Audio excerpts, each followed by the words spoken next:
Date है आज 19 अगस्त 2021। ये सब टॉपिक कवर करेंगे इस क्लास में। उसके बाद क्वेश्चन करेंगे जो कुछ करंट अफेयर और स्टैटिक पोर्शन पे बेस्ड होंगे।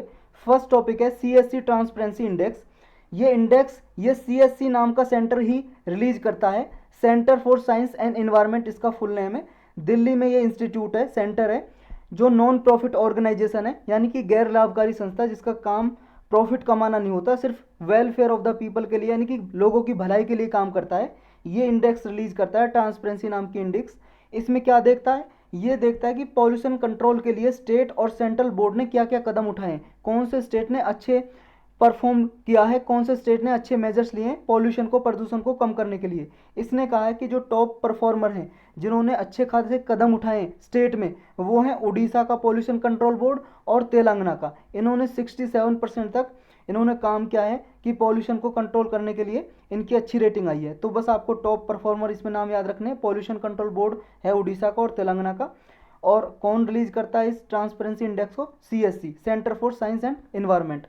नेक्स्ट है तपस इनिशिएटिव। एक ऑनलाइन प्लेटफॉर्म है, एक साइट है, पोर्टल है ये। जैसे आपकी google.com साइट है, ऐसे एक पोर्टल है, ये साइट है इंटरनेट पे।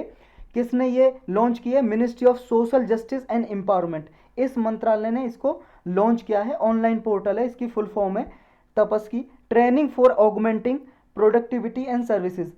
ऑगमेंटिंग का मतलब होता है बढ़ाना या इंक्रीज करना। प्रोडक्टिविटी का मतलब आप समझते हो, यील्ड या उत्पादकता एक तरह से, एफिशिएंसी। और सर्विस का मतलब आप जानते हो, सेवा। और ट्रेनिंग आप जानते हो। तो इस क्या करना है? ऑगमेंटिंग किसकी? मतलब प्रोडक्टिविटी, एफिशिएंसी और सेवाओं की ट्रेनिंग को ऑगमेंट करना है। ये आइडिया जो तपस का है, सबसे पहले कंसेप्चुलाइज किया गया था, इसलिए किया गया था कि कोविड-19 पेंडेमिक के दौरान ये ऑनलाइन सिस्टम एकदम से, ये ऑनलाइन सिस्टम कंपलसरी सा हो गया है एक तरह से, कि ऑनलाइन ही एजुकेशन और वर्क प्रोवाइड किया जाए। और कोविड-19 के दौरान भी लोग क्या कर रहे हैं? एजुकेशन भी ऑनलाइन हो रही है और वर्क भी ऑनलाइन कर रहे हैं, घर से बैठे हुए भाई साहब कंप्यूटर से काम कर रहे हैं। तो इसको देखते हुए ये इनिशिएटिव लॉन्च किया है। और इनिशिएटिव है किसका ये? देखो, ये इनिशिएटिव डेवलप किया है national institute of social defence, social defence का ये इनिशिएटिव है। और लॉन्च किसने किया है? Ministry of social justice and empowerment ने। इसमें क्या है? वेरियस कोर्स प्रोवाइड किए जाएंगे। किस फील्ड में? सोशल डिफेंस, यानी कि सामाजिक सुरक्षा की फील्ड में। सामाजिक सुरक्षा के लिए स्किल प्रोवाइड की जाएगी, दक्षता, कि कैसे समाज में सुरक्षा प्रोवाइड की जा सकती है। इसके लिए जो भी स्टेक होल्डर है, कोई भी स्टेक होल्डर हो सकता है, कोई भी आदमी जो मान लो ट्रेनिंग लेना चाहे, वो इस पर रजिस्टर कर सकता है जाके इस पोर्टल पे, तपस पोर्टल पे।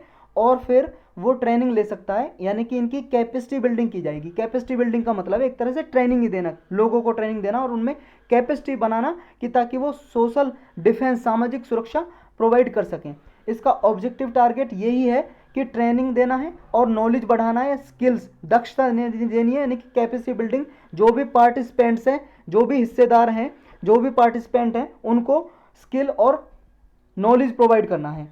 ये क्या है? एक स्टैंडर्ड मूक सिस्टम है, ऑलरेडी एक प्लेटफॉर्म है मूक नाम का, मैसिव ओपन ऑनलाइन कोर्स। ये क्या है भाई साहब? इसमें ऑनलाइन एजुकेशन सिस्टम है, ये ऑनलाइन कोर्सेज प्रोवाइड किए जाते हैं। इसमें ई स्टडी मटेरियल वगैरह और लेक्चर, जैसे आप यूट्यूब पे लेक्चर देखते हो वीडियो बना हुआ, ऐसे इस पे लेक्चर मिलते हैं। मान लो किसी ने ओपन बीए के फॉर्म भर दिए या ग्रेजुएशन और किसी के फॉर्म भर दिए, ऑनलाइन कर रहा है वो, तो उसे फ्री मटेरियल दिया जाता है, स्टडी ऑनलाइन, और लेक्चर प्रोवाइड किए जाते हैं मूक प्लेटफॉर्म पे। ये free web based distance learning program है।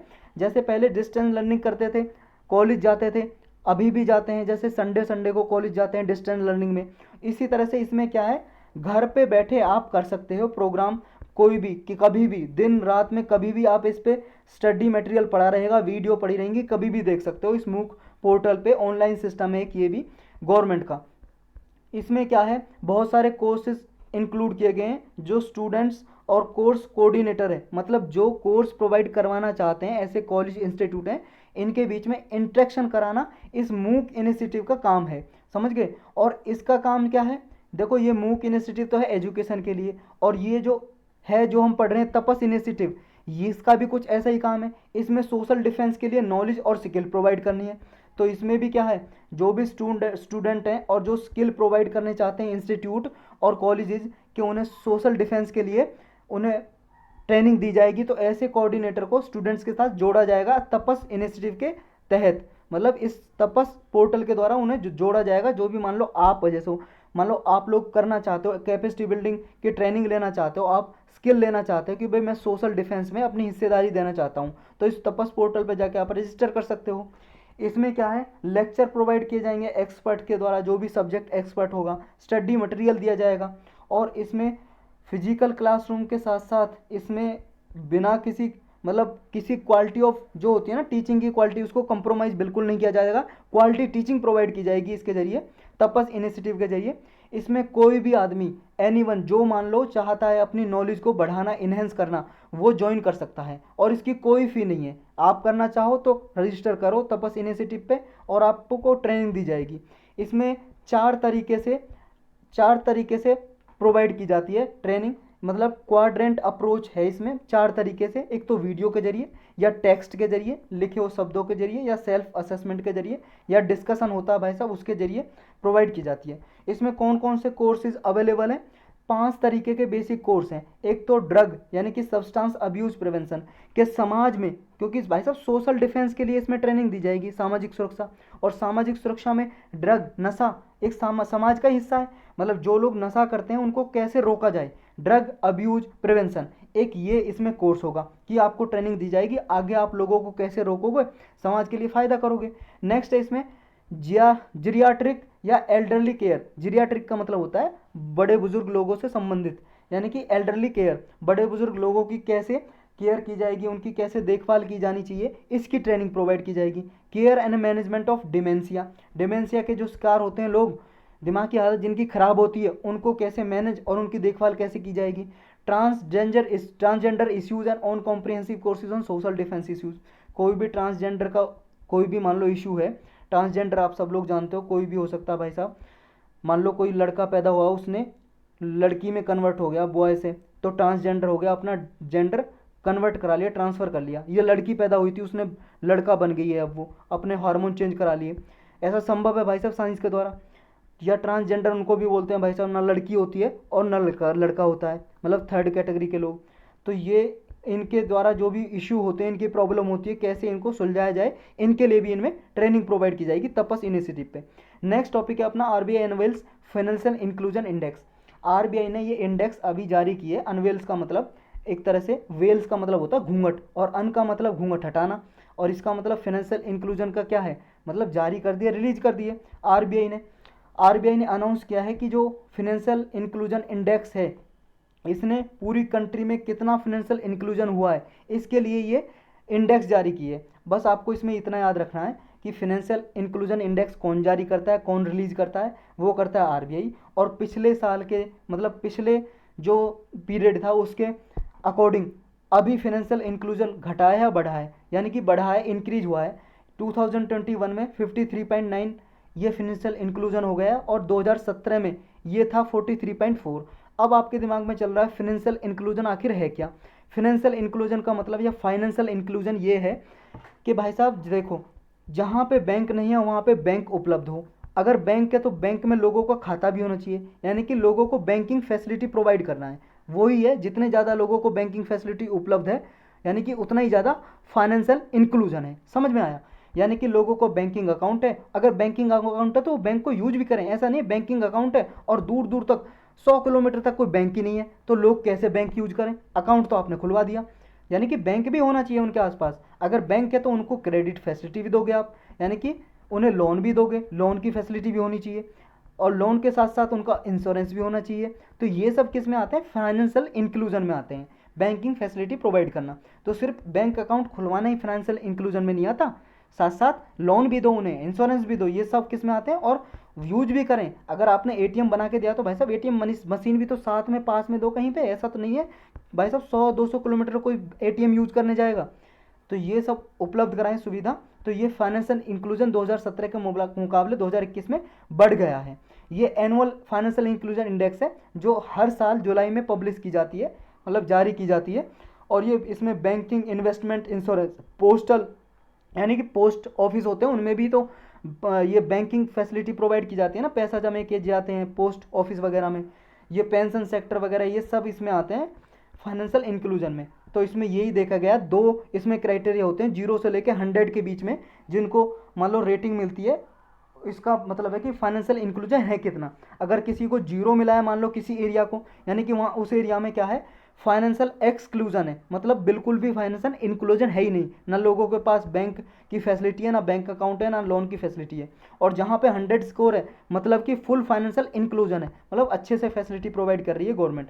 मतलब फाइनेंशियल इंक्लूजन में क्या क्या पैरामीटर आएंगे, एक्सेस भी होना चाहिए, यानी कि लोग बैंक के जा सकें, यूज कर सकें, यूसेज भी होना चाहिए। नेक्स्ट क्वालिटी भी होनी चाहिए, ऐसा नहीं है कि आप क्वालिटी भी प्रोवाइड ना करो, तो ये सर्विस आती है इसमें। तो ये जो कंस्ट्रक्ट की जाती है फाइनेंशियल इंक्लूजन इंडेक्स, इसका कोई बेस ईयर नहीं होता। जैसे जीडीपी निकाली जाती है भाई साहब, जीडीपी निकालने के लिए एक बेस ईयर होता है, आधार वर्ष, तो वो बेस ईयर के आधार पे देखते हैं जीडीपी कितनी बढ़ी है। ऐसे इसका कोई बेस ईयर नहीं होता फाइनेंशियल इंक्लूजन इंडेक्स का। तो यही था इसमें। नेक्स्ट टॉपिक है अपना इंक्रीजिंग वैकेंसीज इन कोर्ट।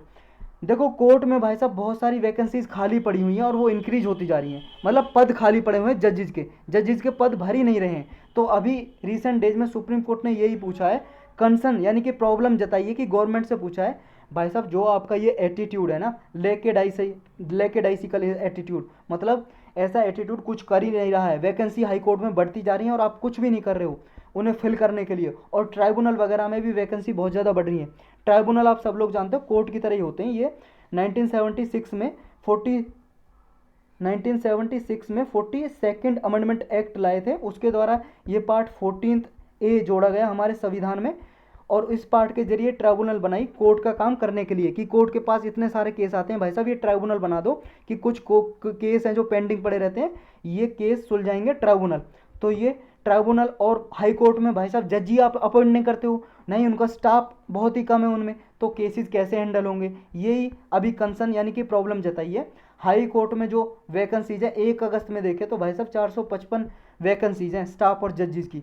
तो प्रॉब्लम क्या है, प्रॉब्लम यही है कि सेंटर क्या है हाई कोर्ट वगैरह में अपॉइंटमेंट नहीं करता, इसकी वजह से क्या है जो डिस्प्यूट वगैरह कॉमर्शियल डिस्प्यूट उनमें प्रभावित करते हैं ये, यानी कि जो विवाद झगड़े होते हैं जल्दी से नहीं सुलझ पाते।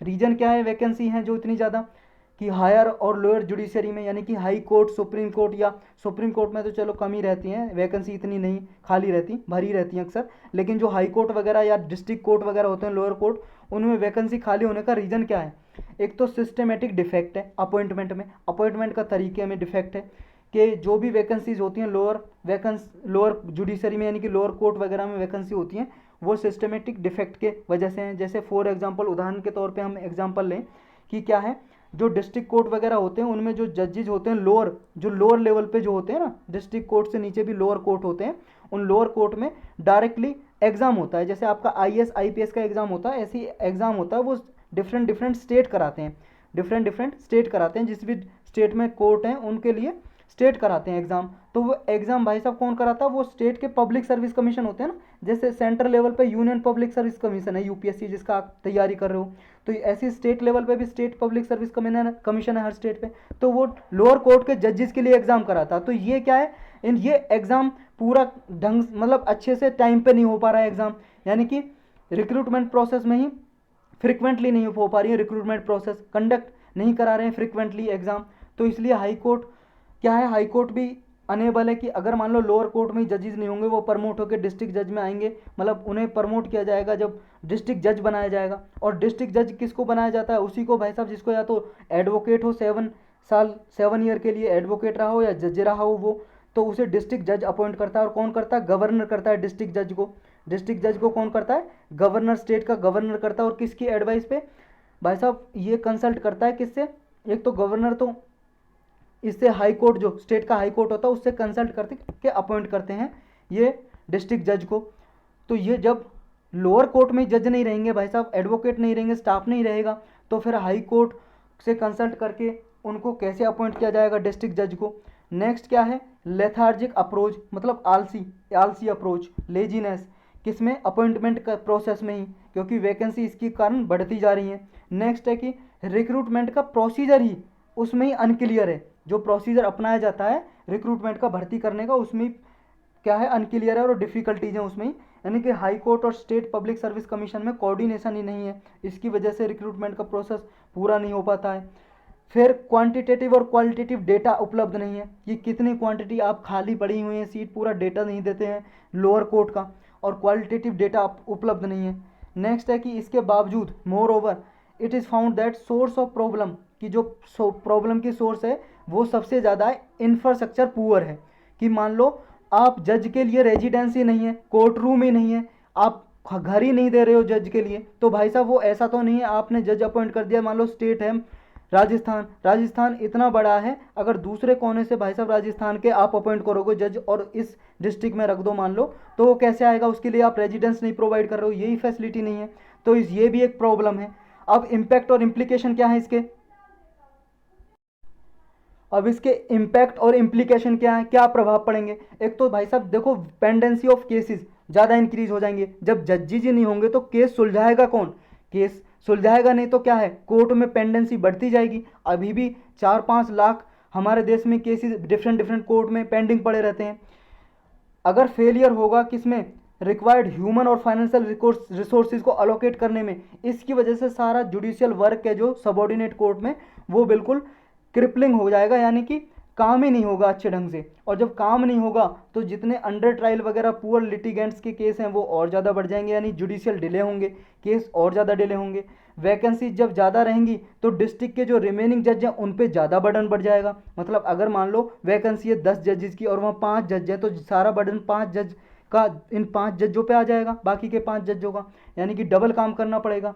और हैवियर केस लोड, जब ज़्यादा केस हो जाएंगे पेंडेंसी के तो इनके पास क्या है, ट्रैवल होगी, एक केस के लिए कम टाइम बचेगा ना इंडिविजुअल के पास, इंडिविजुअल केस के लिए।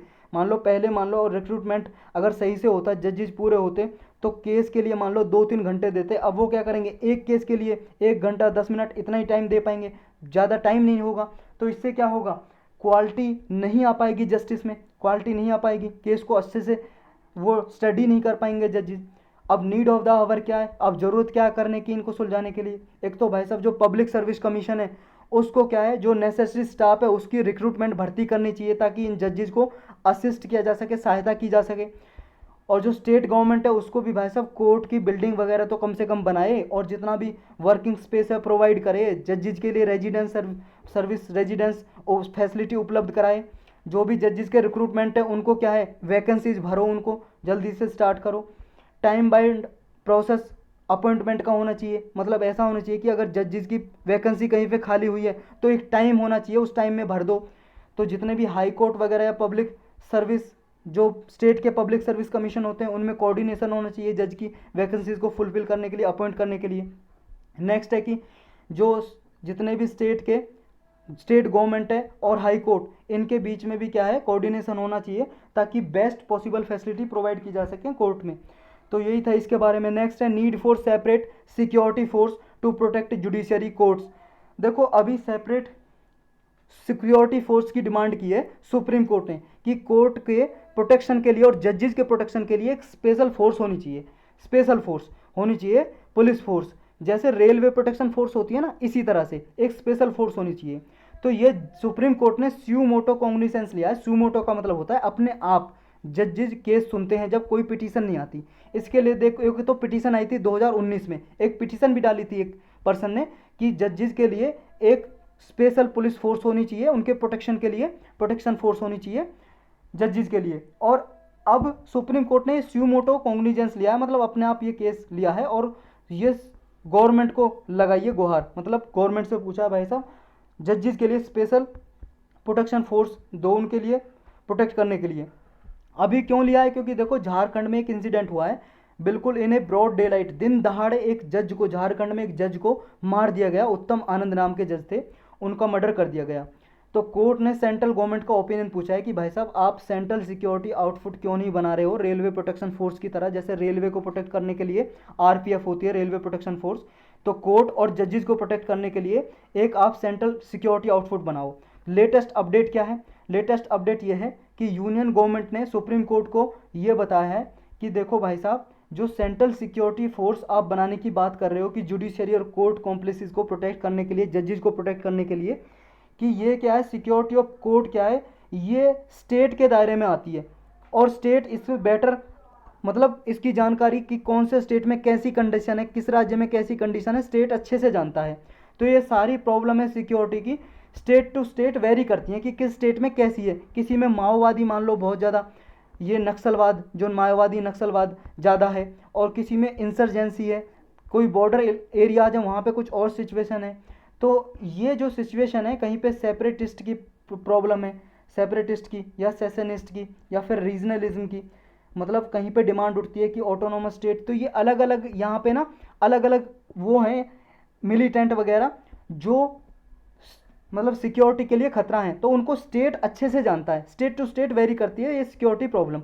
तो स्टेट पुलिस इनको बेटर हैंडल कर सकती है, डिप्लॉय कर सकती है, लोकल कोर्ट के लिए फोर्सेस वगैरह तैनात कर सकती है। और जितने भी मान लो क्रिमिनल को ट्रांसपोर्ट करना पड़ता है एक जगह से दूसरी जगह, या विटनेस को जो गवाही देता है उसको प्रोटेक्शन देनी है, या कोर्ट कॉम्प्लेक्स को प्रोटेक्शन देनी है जज को, तो ये स्टेट अच्छे से जानता है। और इसके बावजूद भी, क्योंकि पुलिस भाई साहब स्टेट सब्जेक्ट है, हमारे संविधान में 12 शेड्यूल हैं जिनमें 7वां शेड्यूल ये कहता है कि 3 लिस्ट हैं उसमें, एक स्टेट लिस्ट, सेंट्रल लिस्ट और कंकरेंट लिस्ट। स्टेट लिस्ट में जो सब्जेक्ट हैं उन पे स्टेट गवर्नमेंट नॉर्मली कानून बना सकता है, लॉ बना सकता है, जिसमें सेंट्रल लिस्ट में जो सब्जेक्ट हैं, विषय हैं, उन पे सिर्फ सेंट्रल गवर्नमेंट बना सकता है, और जो कंकरेंट लिस्ट में उन पे स्टेट और सेंटर दोनों बना सकते हैं। लेकिन अगर सेंट्रल लॉ बना हुआ है कानून तो सेंट्रल लॉ ही माना जाएगा, प्रिवेल करेगा सेंट्रल लॉ। तो स्टेट सब्जेक्ट में आता है भाई साहब पुलिस, और पुलिस के लिए कानून बना सकती है स्टेट हमारे संविधान के अनुसार। तो इसलिए ये दायरे में आता है स्टेट के में। लेकिन कोर्ट का क्या कहना है, ये तो गवर्नमेंट ने कह दिया स्टेट, मतलब ये सुझाव दे दिया कोर्ट को। अब कोर्ट क्या बोलता है, कोर्ट बोलता है कि देखो सेवरल स्टेट ने ये एफिडेविटी फाइल नहीं कर रहे हैं कि सिक्योरिटी के लिए क्या क्या अरेंजमेंट किए गए हैं, क्या क्या आपने मैनेजमेंट किया है कोर्ट की प्रोटेक्शन के लिए। तो इनको ये अगर किसी ने एफिडेविट प्रेजेंट भी किया है, मतलब दाखिल भी किया है, फाइल भी किया है, तो उनको लेजी पिक्चर देखने को मिली है, मतलब बहुत ही ज़्यादा टाइम में। और कोर्ट ने अलाउ किया है कि स्टेट अगर मान लो एफिडेविट फाइल करेंगे 10 डेज के अंदर अंदर, अगर नहीं करते हैं तो 1 लाख रुपए का उन पर फाइन लगेगा। और कोर्ट ने धमकी दी है, वार्न किया है कि जो चीफ सेक्रेटरी है उनको समन किया जाएगा अगर ये इस डायरेक्शन को कंप्लाई नहीं करेंगे, कि 10 दिन के अंदर अंदर वो अगर सिक्योरिटी कैसे आप उपलब्ध कराओगे कोर्ट के लिए, ये आप नहीं फाइल करोगे एफिडेविट इसका कि आपने क्या क्या तरीके अपनाए, क्या क्या मेजर्स लिए हैं कोर्ट सिक्योरिटी के लिए, तो फिर चीफ सेक्रेटरी को बुलाया जाएगा। चीफ सेक्रेटरी सबसे बड़ी पोस्ट होती है एडमिनिस्ट्रेशन में। जैसे आईएएस आप अपॉइंट हो गए, आप आईएएस में भर्ती हो गए, मान लो आप यूपीएससी की तैयारी कर रहे हो तो आईएएस बन गए, तो सबसे बड़ी पोस्ट प्रमोशन होने के बाद चीफ सेक्रेटरी होती है, जो डायरेक्ट सीएम के अंदर काम करता है, चीफ मिनिस्टर के अंडर। ऐसी सेंट्रल लेवल पे कैबिनेट सेक्रेटरी होते हैं जो डायरेक्टली प्राइम मिनिस्टर के अंडर काम करते हैं। तो अब नीड क्या है भाई साहब, ये जो इंडिपेंडेंस, जो जुडिशरी की सर्विस, मतलब इन्हें सुरक्षा देने की। देखो जुडिशरी की जो इंडिपेंडेंस है, मतलब आज़ादी, वो बेसिक स्ट्रक्चर है हमारे संविधान का, बेसिक स्ट्रक्चर का ही इंटीग्रल पार्ट है, आंतरिक हिस्सा है।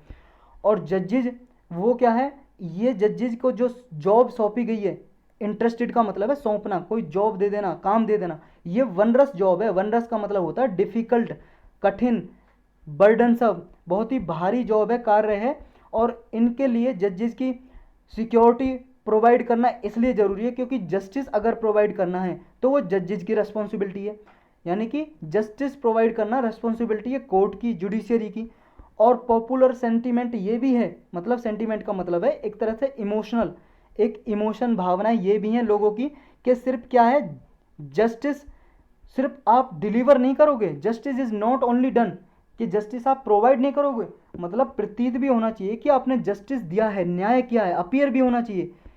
ऐसा नहीं है कि लोगों को ये ना लगे कि आपने न्याय दिया नहीं है, तो कोर्ट को ये भी इंश्योर करना होता है। नेक्स्ट है कि अगर वो बिग डिसीजन लेते हैं तो बिग डिसीजन उन्हें इम्पार्शियली और फियरलेसली काम करना होता है, बिना किसी पक्ष के, इम्पार्शियली और बिना किसी डर के। अगर वो किसी डर से काम करेंगे तो वो जस्टिस प्रोवाइड नहीं कर पाएंगे, यानी कि उनके कार्य में बाधा आएगी, उनकी एबिलिटी में बाधा आएगी। अगर मान लो जो बाइसनेस एब्सेंस होगा, मतलब पक्षपात नहीं होगा, तो हमारे जुडिशियल इंटीग्रिटी का एक फंडामेंटल है ये कि बिना पक्ष के जुडिशरी काम करे, किसी का पक्षपात करे हुए बाइसनेस ना करे किसी के साथ। अगर जुडिशियरी को कोई इन्फ्लुएंस करता है, प्रभावित करता है, दबाव डालता है, प्रेशर डालता है, स्टेट हो या फिर कोई लिटिगेंट हो जिसने कोई पिटीशन डाली है, तो ये क्या है, जस्टिस प्रोवाइड करने में बाधा डालेगा, एडवर्सली इम्पैक्ट करेगा, विपरीत तरीके से प्रभाव डालेगा, इफेक्ट डालेगा।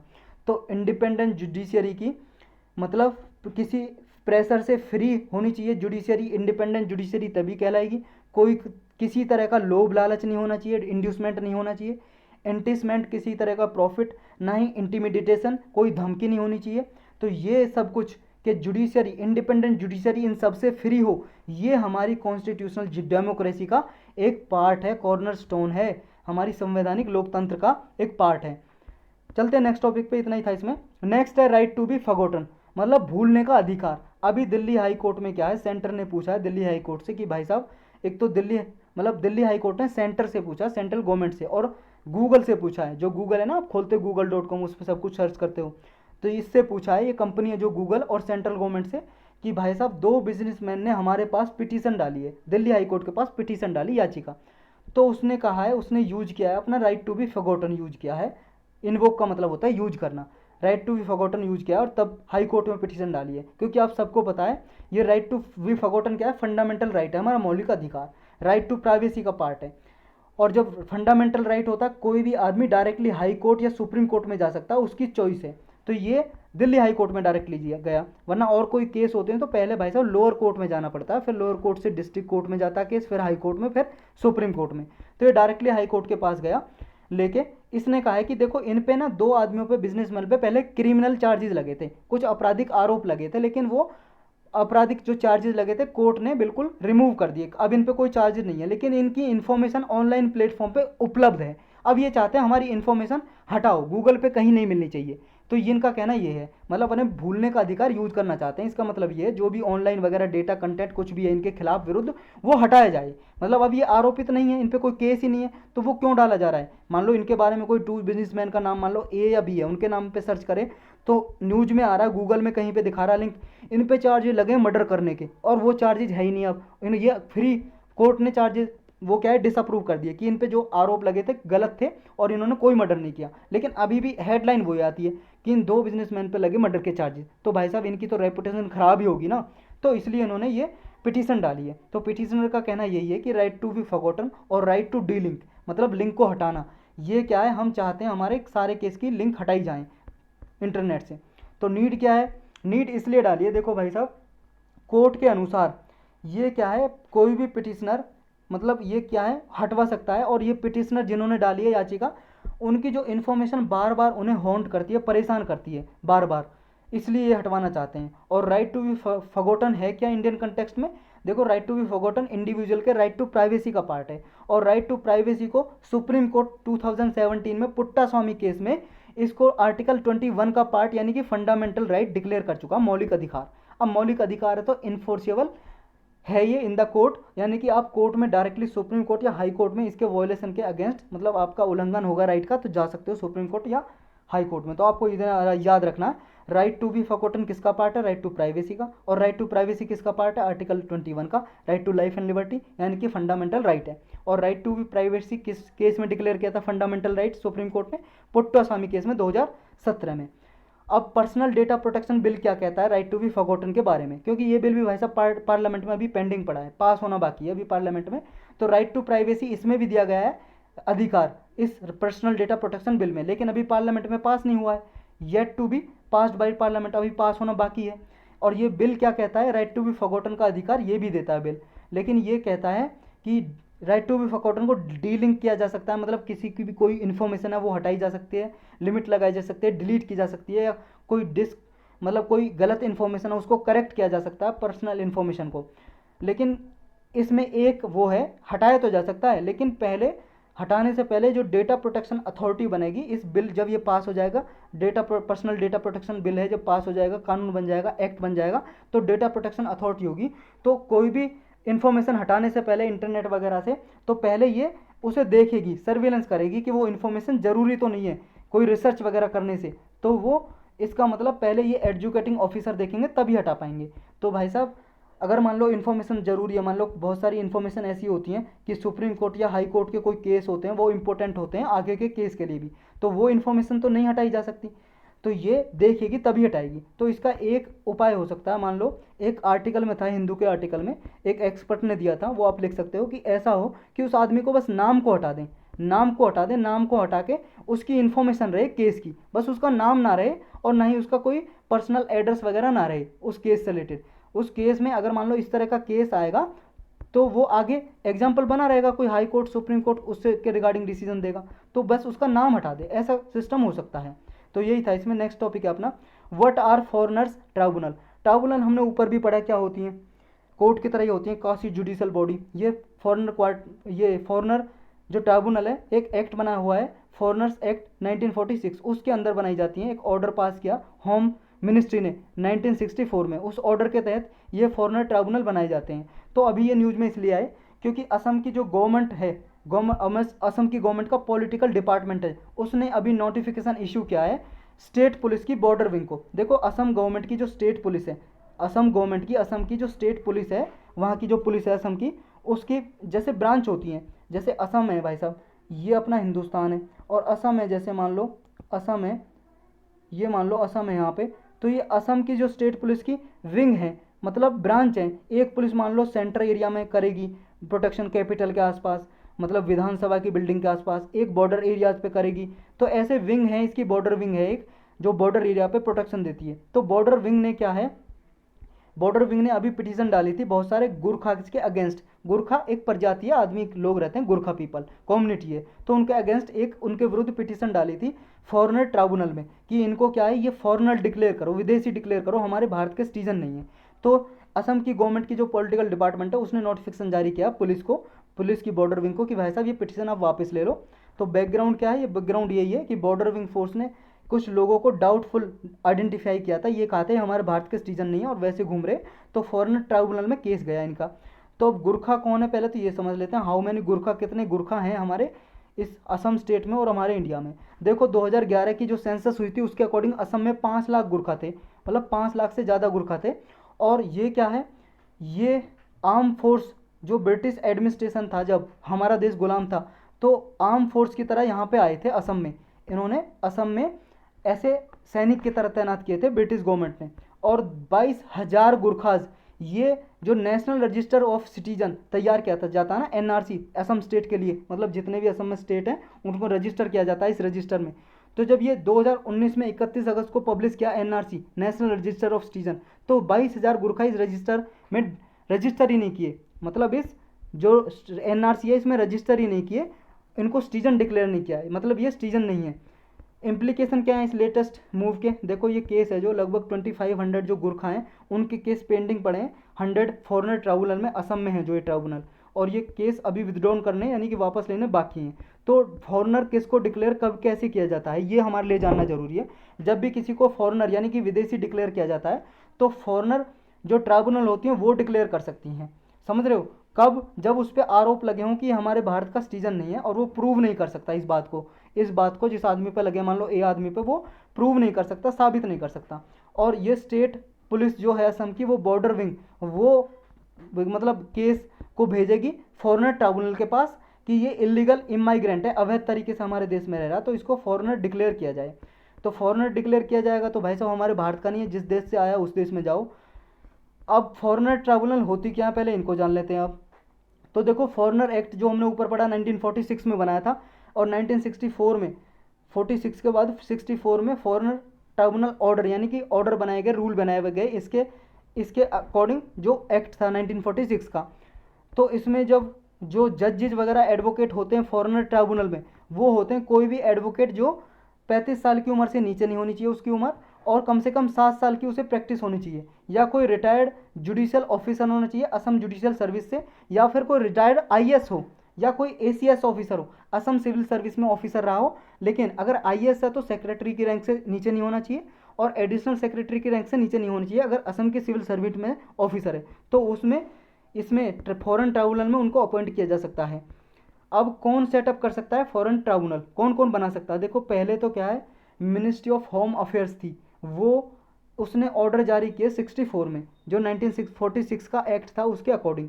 और इसमें था कि सारे जिसने एम्पावर किया, मतलब अमेंडमेंट किया, पहले जो 64 के ऑर्डर था, रूल था, उनमें सुधार किया, कुछ संशोधन किया कि अब जो सिचुएशन है वो सारे स्टेट या यूनियन टेरिटरी के जो भी डिस्ट्रिक्ट मजिस्ट्रेट होते हैं डीएम, वो बना सकते हैं फॉरेन ट्राइब्यूनल। वो डिसाइड करेंगे कि कितनी बनानी है कितनी नहीं बनानी, कि कोई फॉरेनर हमारे देश में है या नहीं है, ये डिस्ट्रिक्ट मजिस्ट्रेट जो अपॉइंट करेंगे फॉरेन ट्राइब्यूनल वो डिसाइड करेंगी। तो पावर किसके पास है फॉरेन ट्राइब्यूनल बनाने की? किसी भी स्टेट या यूनियन टेरिटरी में डिस्ट्रिक्ट मजिस्ट्रेट, जो डिस्ट्रिक्ट में मजिस्ट्रेट रहता है वो बना सकता है फॉरेनर ट्राइब्यूनल। पहले ये पावर सिर्फ सेंटर के पास थी, मिनिस्ट्री ऑफ होम अफेयर्स ही बना सकती थी स्टेट के लिए फॉरेन ट्राइब्यूनल। अब अप्रोच कौन कर सकता है, मतलब कौन केस लेके जा सकता है फॉरेनर ट्राइब्यूनल में? देखो अब लेके जा सकता है कोई भी पर्सन, कोई भी इंडिविजुअल फॉरेनर ट्राइब्यूनल में जा सकता है, कह सकता है जिस पे शक है कि फलाना आदमी ABC आदमी फॉरेनर है, ये सिटीजन नहीं है, शायद इसकी जांच की जाए।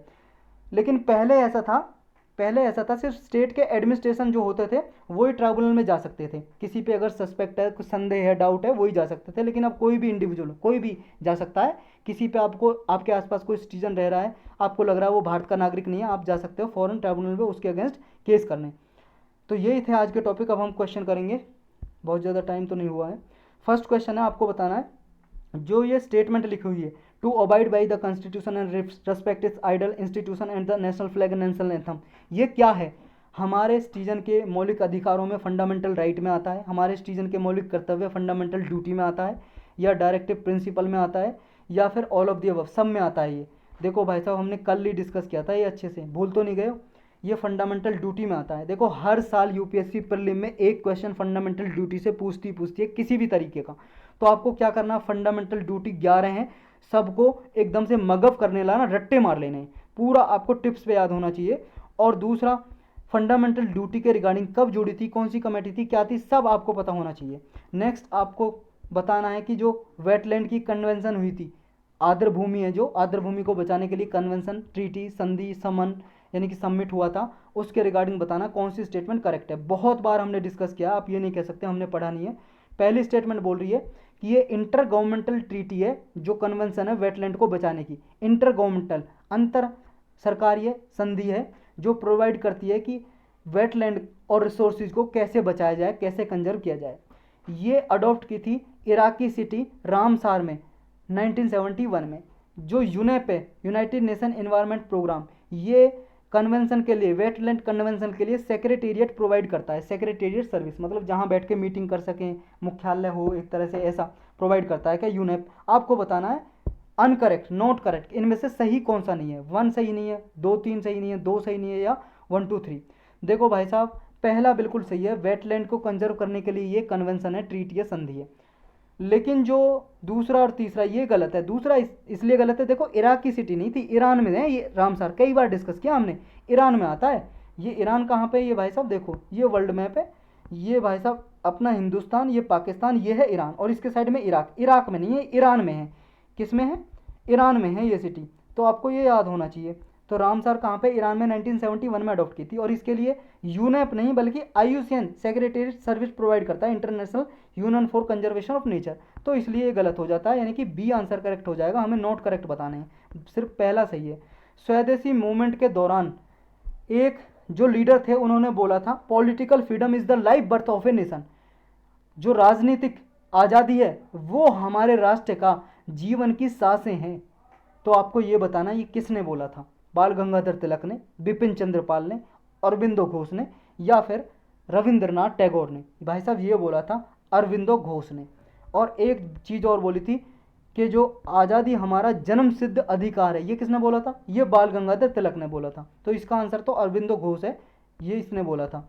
नेक्स्ट आपको बताना है 16 अक्टूबर 1905 को इंडियन फ्रीडम स्ट्रगल के दौरान जब भारतीय आज़ादी की जो संघर्ष चल रहा था आज़ादी से पहले, तो ये जो डेट है 16 अक्टूबर 1905, ये किसके लिए जानी जाती है, ये बताना है।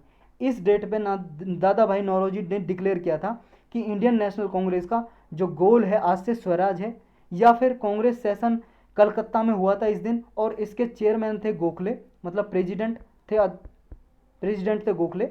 नेक्स्ट बताना है कि स्वदेशी मूवमेंट का जो स्टार्ट हुआ था वो इस डेट को हुआ था, या फिर बंगाल के पार्टीशन, बंगाल का विभाजन वाली डेट है ये 16 अक्टूबर 1905।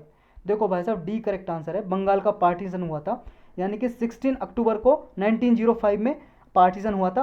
और घोषणा कब की थी पार्टीशन की, कि बंगाल का विभाजन होगा अंग्रेजों ने, उस टाइम पे लॉर्ड कर्जन था वायसराय, लॉर्ड कर्जन ने घोषणा की थी 19 जुलाई 1905 को, 19 जुलाई 1905 को। लेकिन ये इम्प्लीमेंट लागू कब हुआ था, यानी कि पार्टीशन हुआ कब था, 16 अक्टूबर 1905 को। दोनों डेट इंपॉर्टेंट है, याद रखनी है। नेक्स्ट टॉपिक है अपना, आपको बताना इनमें से करेक्टली मैच कौन सा है, मतलब कौन सा मैच है। और हमने अच्छे से इनको पढ़ा था भाई साहब, न्यूज में रहा था। और अभी डिक्लेयर की गई थी नई नई डिक्लेयर की थी Ramsar site, Ramsar site wetland declare किए थे आर्द्रभूमि। तो आपको बताना है ये 46 साइट हो गई है रामसार, सारी की सारी के लिए लेक्चर बना हुआ है, अच्छे से पढ़ा है हमने। और इनमें से क्वेश्चन आने के बहुत चांसेस रहते हैं, कई बार पूछा है यूपीएससी ने 4 से 5 बार। तो आपको बताना है कौन सा करेक्टली मैच है। सुल्तानपुर नेशनल पार्क हरियाणा में है क्या, बिंडावास wild life sanctuary Uttar Pradesh में है क्या, लोथोल लेक सेंचुरी गुजरात में है क्या, वाधवाना बर्ड सेंचुरी मध्य प्रदेश में है क्या, कौन सा करेक्टली मैच है ये बताना। 1 3 2 1 2 3 4 या ऑल ऑफ दी अबव। देखो भाई साहब, थोल लेक सेंचुरी गुजरात में बिल्कुल सही है। सुल्तानपुर नेशनल पार्क हरियाणा में 2 ही नेशनल पार्क है, एक तो सुल्तानपुर और एक कालेश्वर, कालेश्वर। तो 2 ही नेशनल पार्क हैं, ये सही है बिल्कुल। एक भिंडावास वाइल्ड लाइफ सेंचुरी, ये उत्तर प्रदेश में नहीं है, ये भी हरियाणा में, ये वेटलैंड डिक्लेयर किया है ये दोनों, तो ये गलत हो जाता दूसरा। और चौथा भी गलत है, क्योंकि वाधवान बर्ड सेंचुरी गुजरात में है और थौल लेक भी गुजरात में है, तो चौथा गलत है। 1 और 3 सही है, हमें करेक्ट बताना है, यानी कि ए आंसर करेक्ट हो जाएगा। नेक्स्ट टॉपिक कुछ है नहीं, समाप्त हुआ लेक्चर, बंद हो जाओ भाई।